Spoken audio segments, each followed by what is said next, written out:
Good morning mga ka-homepage at nandito nga tayo sa isa na namang segment ng ating Chibog at Home at sa umagang ito ay ituturo sa atin ang pagluto ng beef salpicao at makakasama natin from La Scala Cafe si Chef Cesar Villaray. Good morning po sa inyo and welcome to homepage. Magandang umaga rin po sir. Opo, ano ba? Paano ang paggawa ng beef salpicao? Ano yung mga ingredients natin? Beef salpicao po,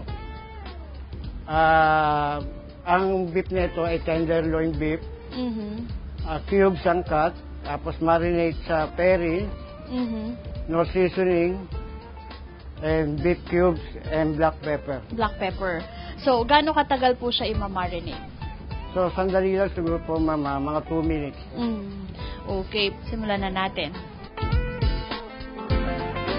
Ayan, inire-ready na ni Kuya ang ating kalan at kawali.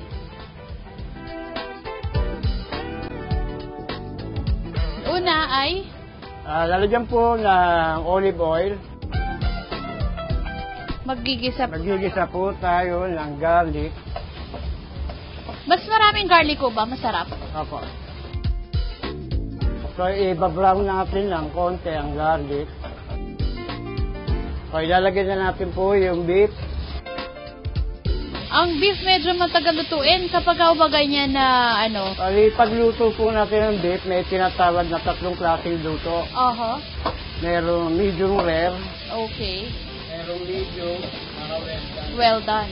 So, pagka ang menu po ay beef salpicao, well done po ang pagkaluto. Well done po natin. I-browning natin maigi pagkaluto. Kailangan ano bang halo ng halo? Opo, para magigisa lahat sila, naluluto. Para hindi lang isang side lang naluluto.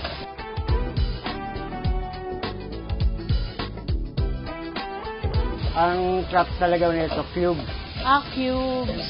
Opo. So, parang may sariling style na din po ang... Balito na po, luto na. Naluto na ng well done.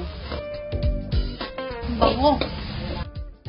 So, bukod po dyan sa ating ginawa, ano pa ang mga presentation na gagawin sa beef salpicao? So, lalagyan lang po natin sa lang parsley. Parsley. Sa ibabaw. Yan, inihanda na yung parsley. Saka konting chopped parsley. Spread natin para may presentation din. Yan na po, ang beef salpicao.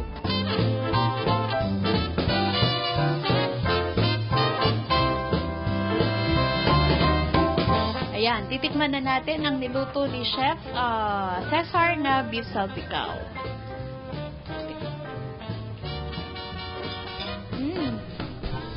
Malasa. Ayun na naman, nagsimula na naman ako. Anyway, thank you so much, Chef Cesar. At sa susunod, meron pa kayo ituturo sa aming ibang recipe. So, thank you so much po. At maraming salamat sa pagturo sa amin ng beef salpicao. So, mga ka-homepage, samahan pa rin kaming matakam at mabusog. Dito lang yan sa Chibog at Home. Thank you po.